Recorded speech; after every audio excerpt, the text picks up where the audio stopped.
Hi everyone, welcome to Workstation Wednesday.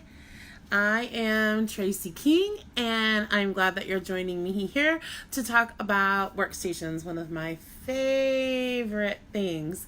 Just want to warn you before we get too far into this episode that it's kind of stormy around here. So if something happens and I lose power or lose connection, I will get right back on as soon as I can. But I'm hoping that the storms kind of blow over so that that's not an issue tonight.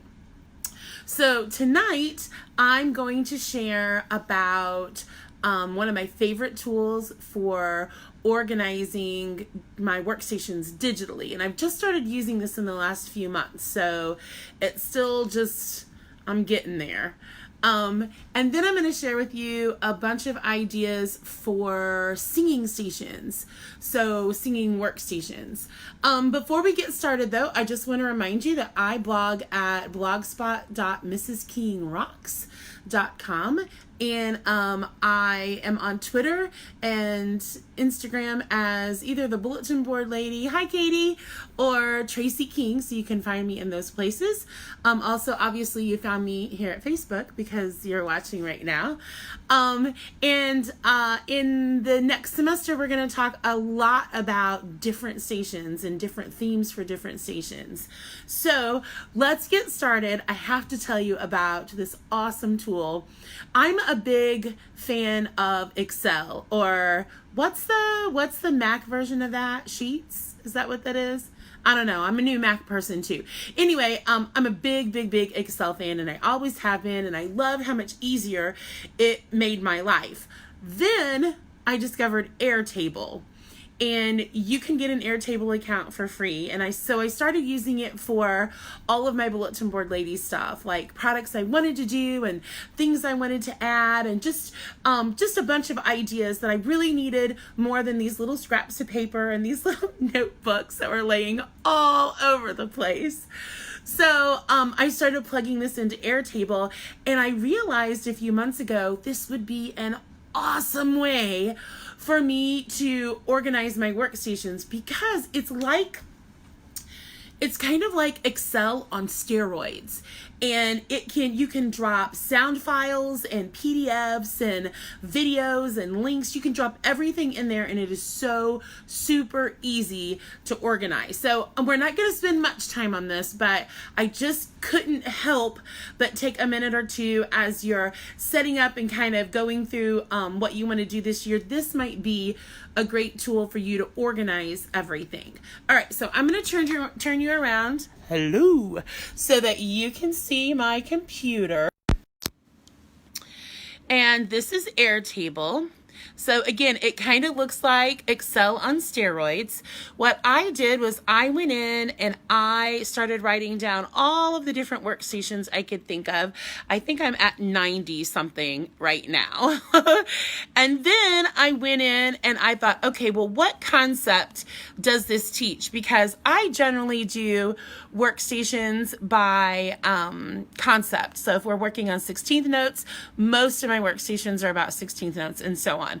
So, for example, my color by note sets, sometimes I do those as workstations, and so I added that category for coloring.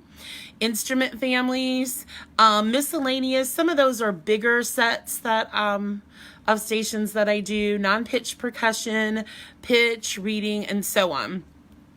And so that helped me kind of organize so that if I was thinking, oh my gosh, I want to do something to practice treble clef names with the fourth graders, then I could go and I could look up pitch, and I could also sort this so that only those pulled up, and I would have that. Or if I decided, oh, this one also covers something else, then I can always go in and I can add another category to that. Maybe it would be pitch plus composing or something like that. In addition to be able to organizing them and color code them, because, honey, I like color code stuff. I don't know that I always keep up with it, but I like to get started in it. So then what you can do is you can choose, I made another column that says season or holiday because I like to do stations that are seasonal because my kids love that. You can add some notes and you can even add some PDFs. I'm going to go down because I do have one Okay, so this is roll and cover. And I have a bunch of sets of those. So over here, it shows all the different categories. And if I expand that, it'll show you that there's Christmas and St. Patrick's Day and so on. Then I made a note to myself to use the big dice because they have these giganormous, like 12 by 12 inch dice to use that are really fun. And then do you see all of these little bitty pictures right there?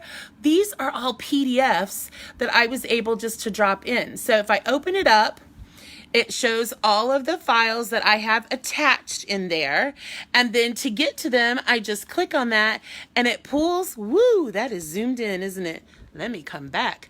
And then the whole worksheet is just right there and ready for me to use. I am sorry, why is that still zoomed in? Oh my gosh, I'm Facebook Live challenged. Anyway, so that has been an amazing tool for me. And it is really, once I get it all filled up with all of the stuff that I want to have in there, it is just going to be a total game changer because I can create things on my home computer and I can upload them and just save them there on Airtable. And then when I get to school, all of my files will just be organized by the type of workstation they are. And yes! So maybe by the end of the year, I'll have it all, sorted through and filled out, but I'm so excited about how that's working for me so far. So let's talk a little bit about singing stations. Because I do by concept, I don't always have a round of stations where everything is about singing. First of all, because that's a lot of sound going on. And I usually try to just keep it to like maybe 2 noisy stations or so for the kids to work on so that it doesn't get overwhelming whenever we rotate and when everyone's really doing what they're supposed to do. But sometimes I'll throw a singing station in when we're doing 16th notes, or I'll throw a singing station in when we're doing Carnival of the Animals, or whatever the other ones would be. So I'm going to show you a few of those ideas tonight, some things that are pretty easy that you may already have the supplies for, and hopefully you'll be able to use these.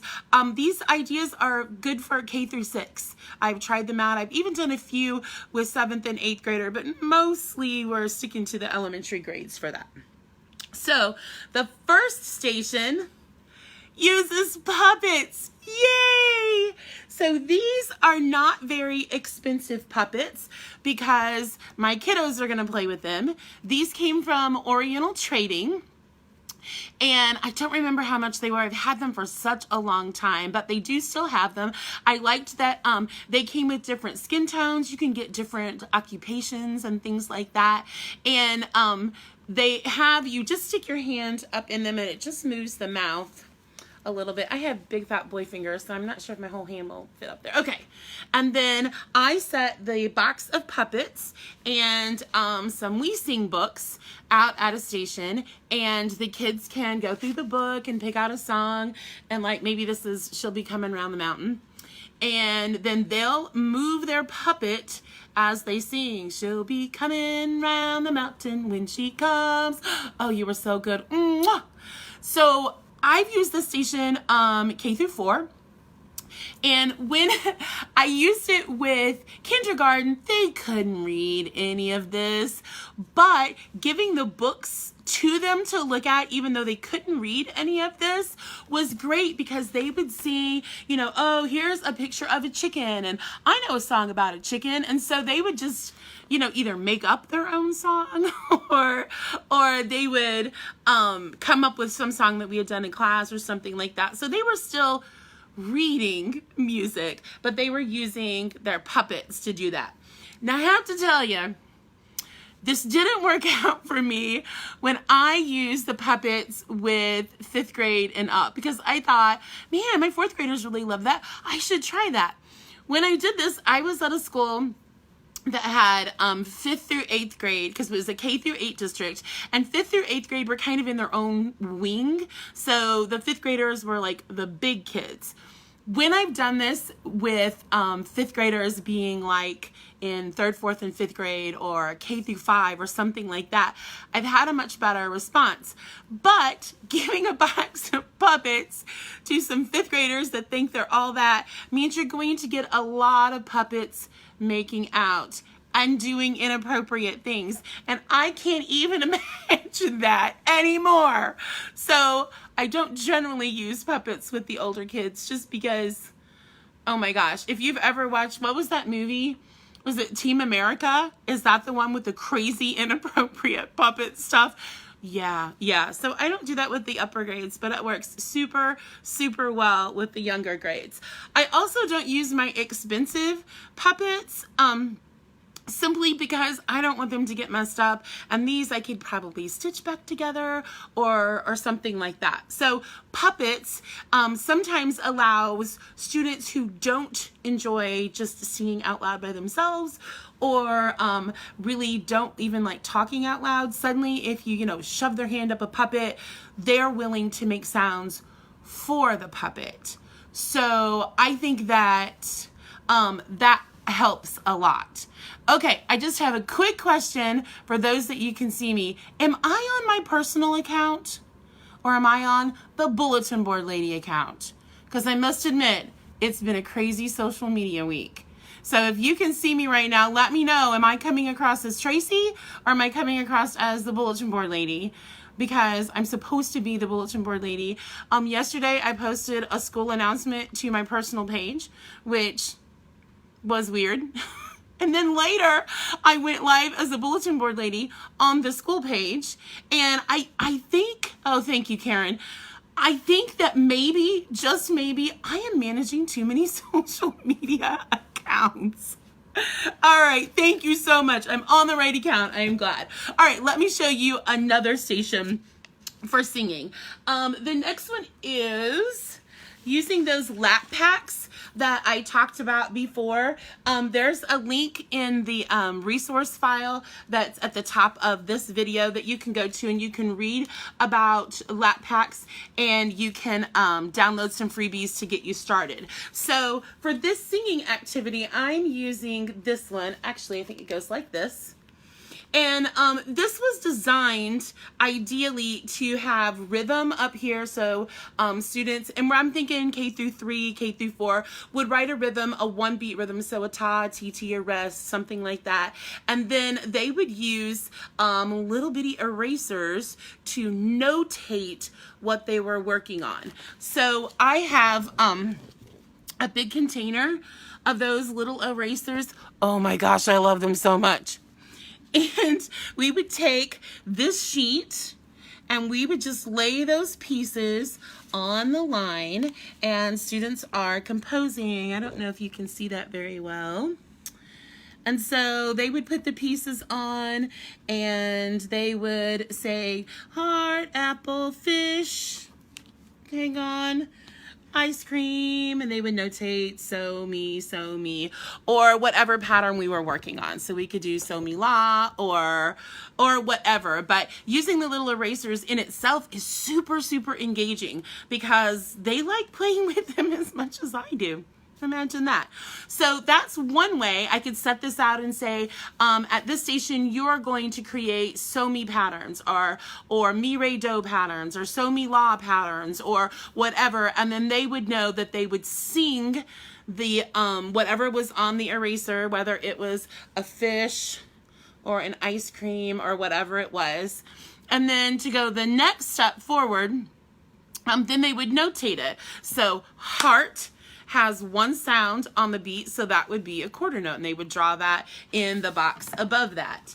And then ice cream has 2, so they would put TT here. And then eventually we would transfer the rhythm down to the lines where we had done the solfege, and they would be able to notate what they were composing with the mini erasers. So that works really, really good. Usually when I've done that, I haven't had them transfer the rhythm down, just because we kind of ran out of time before when it was time to move the stations. And so because they really got into making tons and tons of different melodies using all the different erasers, because we've got like little fortune cookie erasers and little pizza erasers. And so it was really, really fun for them to make it. And they were really singing. I didn't ever have to stop and say, there's just too much fun happening here. Start singing. So that's even better when they're really engaged and they can keep going without me poking them. All right, so another station, and we kind of talked about these last week when I was showing you how I set stations up in my room, are singing rocks. And singing rocks are rocks with pictures on them. Now, I took some clip art. I love Edgy Clips. If you look on Teachers Be Teachers, she has awesome clip art. And I just Mod Podge them onto the rocks. So as a whole group activity, before I would put this in Workstations, as students would come in the door, I would have them pick a rock. The first time they really wouldn't know what was going on. So they would just, pick whatever their favorite was. And then we would go around the room and they would make up. The first time we do it, I don't put any restrictions on at all. Just use your singing voice, not your speaking voice, and add on to the story. And anytime the kids would get stuck in between singing about whatever was on their rock, I would jump in and I would kind of schmaltz it over so that we can make it to the next student. So let's say the first student would have a house, then they would have to make up some kind of line that went with that. As if you were working on just a certain set of pitches, if you say maybe you only wanted your kiddos to sing back in So Me or So Me La, then you could set those restrictions. For me, even with my older kids, some of them still tended to sing with their speaking voice. So it was important for me the first time to, first of all, have fun and make connections, and that everybody had a turn, even if it wasn't perfect, even if it wasn't melodic exactly, but that everyone was using their singing voice. And then the next time we could get a little bit more specific with what we wanted to do.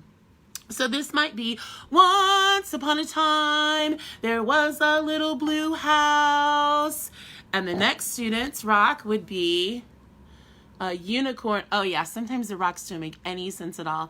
It had a unicorn and it was a rainbow unicorn and it liked to eat apples.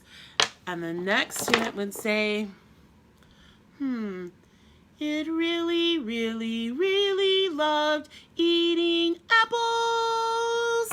And the next student would come up and until one day there was a spider on the apple. And then, the whole class is like, whoa, ooh. And then the next student may have something even more unusual, a plate of spaghetti. So then they would have to come up with, okay, well, how do I go from there's a spider on the apple to spaghetti? And it could be like, so the unicorn never ate an apple again. Instead, he turned to pasta or whatever. I have found that some classes are so dark when they do singing rocks. So we can start out with the same house and the same unicorn and the spaghetti and the hearts, but somehow by the end, they're all dying or they've run away or just the tragedy that they create as a class when we're doing singing rocks.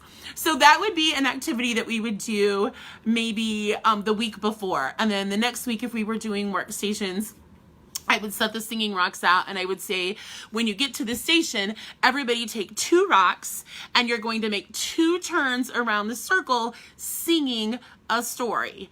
And so far that's worked out okay. They tend to get a little off track because sometimes weird things happen in their singing story. So I have to go and poke them just a little bit to make sure they're still staying on focus with what I want them to do. But the important part is that they're singing and they're creating lyrics and they're really having a great time. And I think learning should be fun. Not everything can be like water slide fun at school, but I think that when it is really fun or really engaging or really just a little surprising, it really, really, really helps students connect. So another singing activity is ABC Sing With Me. And although this has instructions on it, I almost always use this as a whole group activity first. Because what's in, and these are those cool jam paper envelopes that I was talking about last week. So this is just an ABC chart. And I used this with kinders about a month, 6 weeks or so into school. I spoke to some kindergarten teachers the time that I was creating this, and they said it was much, much easier for their kinders to read capital letters than it was for them to read lowercase letters, which surprised me because they tend to see more lowercase letters, but that's what they said, and so that's what I went for. I don't have a copy of this, but it's pretty easy just to make your own. Use a nice, easy to read font, nothing super fancy, and make sure that they're large enough so that a poker chip could lay over the letter. So as a whole class activity, we would sit in a circle and I would give them 3 or 4 poker chips or bingo chips or whatever we're calling them that day. And we would sing through the alphabet song together. A, B, C, D, E, F, G, H, I, J, K, L, M, N, O, P, pointing to the letters as we were singing them. This helps that connection with physically being able to touch something and see it and hear it at the same time. So then I would go a little bit more musical and say, oh my gosh, I want you to take one of your chips and I want you to find the letter E and put it on the letter E. For this activity in kindergarten, is this the one you're talking about, Vanessa? Anywhere from, I've done it anywhere from 16 to 26 or so with a whole group activity. If they're doing stations, they're probably in a group of about 4-ish. Okay, so now we can't see E, but because we are super smart kindergartners, we know that that E is still under there. So when we see this bingo chip, we're just gonna go shh. And so they're making a connection between sound and no sound or rest. And eventually I'll give them the word for that too. So then we would all go through, as a whole class, we would go through touching the letters and saying shh on the poker chip. A, B, C, D, sh, F, G, H, I, J, K. And then I would go to the next student and be like, oh, Joey, could you pick a letter? Well, you know what Joey's going to do? He's going to pick J because that is a letter that he knows for sure. Oh, holy smokes. We have 2 letters covered. Oh my gosh, boys and girls, can we do 2 letters covered? Let's try. A, B, C, D, sh, F, G, H, I, sh, K, L, M, N, O, P. And then when we would go through, with kinders, I would only let them add 4 chips before we took them all off and started over again. And with first grade, first and second grade both would always beg to do this as a station. Okay, I want them to sing. If this is what it takes to get them singing, hallelujah. Let me hook you up, boys and girls. So with first and second graders, we would go even farther and we would do maybe up to like 10 or 12. And what they're also working on is that pitch retention. Can they do A, B, G, and be on the right note? So they don't know that they're working on that, but I know that they're working on that. And that kind of gives me just a little bit of insight. This also works if you want to do it with songs maybe you're working on to memorize for concerts and things. But instead of using poker chips to do that, I use sticky notes. So this is just a laminated copy of one of the song sheets from my Star Spangled Banner centers. That's in the links up at the top of this. And it has the words to it, and they're kind of spread out because I knew what activity I was going to do with this. And so at this station, kids would start out and they would sing through the Star Spangled Banner all the way with whatever group that they were in. And then they got to make it a little bit tougher by taking a sticky note and sticking it, there we go, over part of the lyrics. So then the challenge was to sing through the song even though some of the words were missing. And so then we would go back and we would maybe add another one strategically placed and see if they could sing it again with all of those words hidden. Now, when I was doing this, in most of the schools that I've taught at, students at one grade level or another have been asked to memorize the Star Spangled Banner. This wasn't always something that came from me, but that came from above. And not that Jesus told him to do that, but y'all know what I mean, right? And so this was one of those ways that I could get them to sing it over and over and over, because, you know, each time they did it, they were making it harder. And if they were just working with one other partner, maybe, then they could each take a turn adding a sticky note and trying to make it super hard for their partner. And what I heard as a teacher is that, oh my gosh, in this workstation rotation, they sing this like 6 or 7 times. Woo! That's what I wanted. So yes, it does help with memorization. I've done this with concert songs before too, if we were working on them and maybe I'd lost my voice and I needed a day where I could rest my voice to get ready for that, but I still wanted them to do some concert prep. This was a great way to do that. Just take some sticky notes, and I laminated the sheets, but you wouldn't necessarily have to if you just had song sheets that you'd printed out for your kids to learn their concert stuff. You could just do it that way, and it would be okay too. So that's really one of my favorite ones.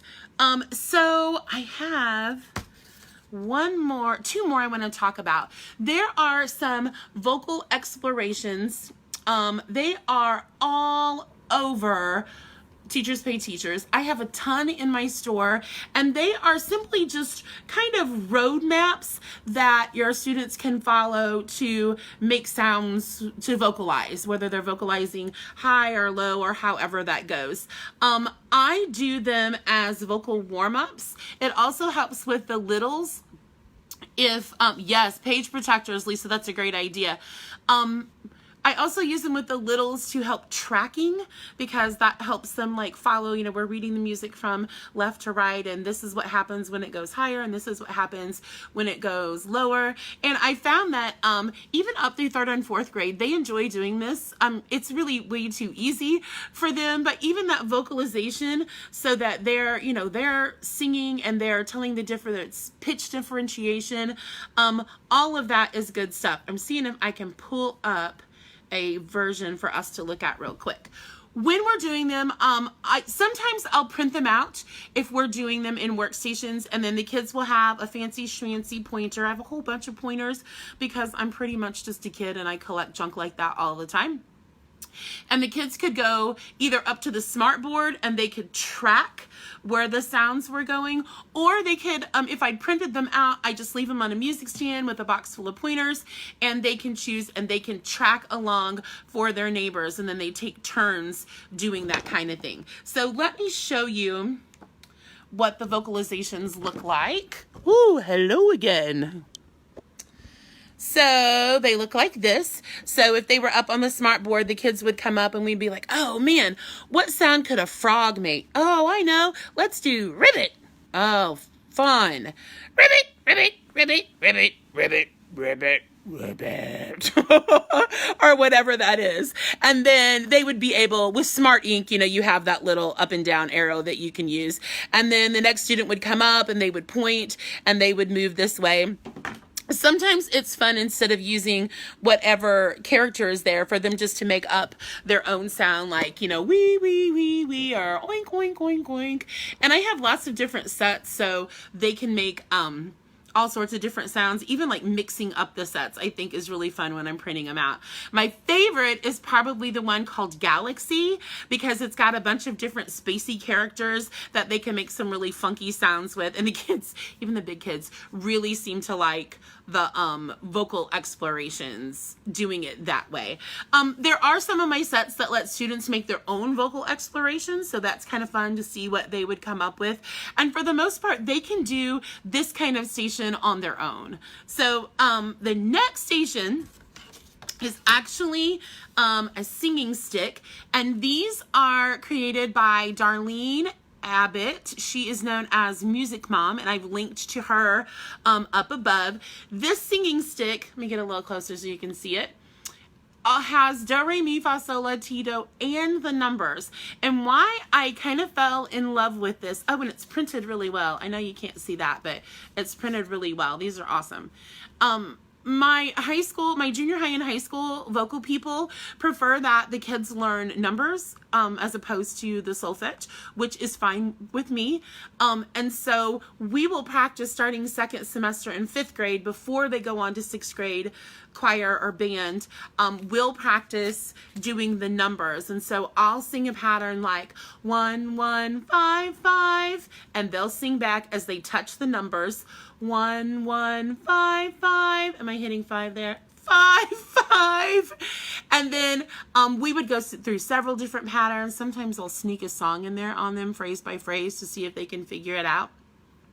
We only do this for just a couple minutes. I collect the sticks, and then we move on with our lesson. It's kind of a warm-up, but it's still keeping that fresh in their brain. And so last year, I put these in a workstation, and I asked my 4th and 5th graders to go ahead and have one leader, and the leader could use the teacher stick, which is bigger, different than just the regular one, a little bit bigger so they could see it, and they would sing the pattern and the group would sing it back. So what I found out was not everyone could do that. So then with the next class, and I get like 7 classes of the same grade level, so like by round 4 I totally got what I needed to do with this activity. But what I realized is that yes, they could echo, and yes, they could get those pitches, but what they were most comfortable with was moving by step. And so when I said you have to move by step to do this activity, it was so much more successful.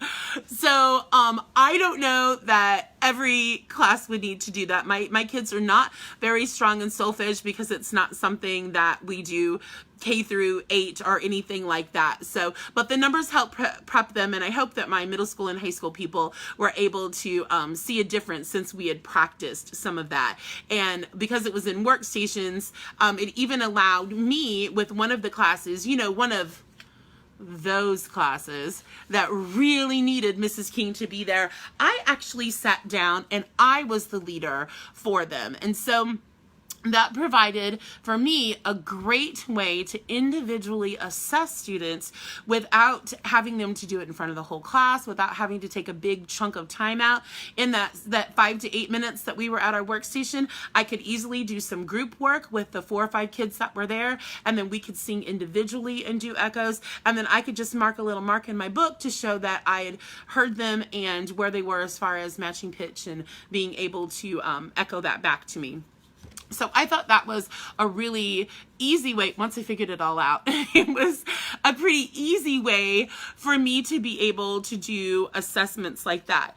With some of my lower grade students, I would have them come and we would play like name games or echo games, and I would be at their workstation.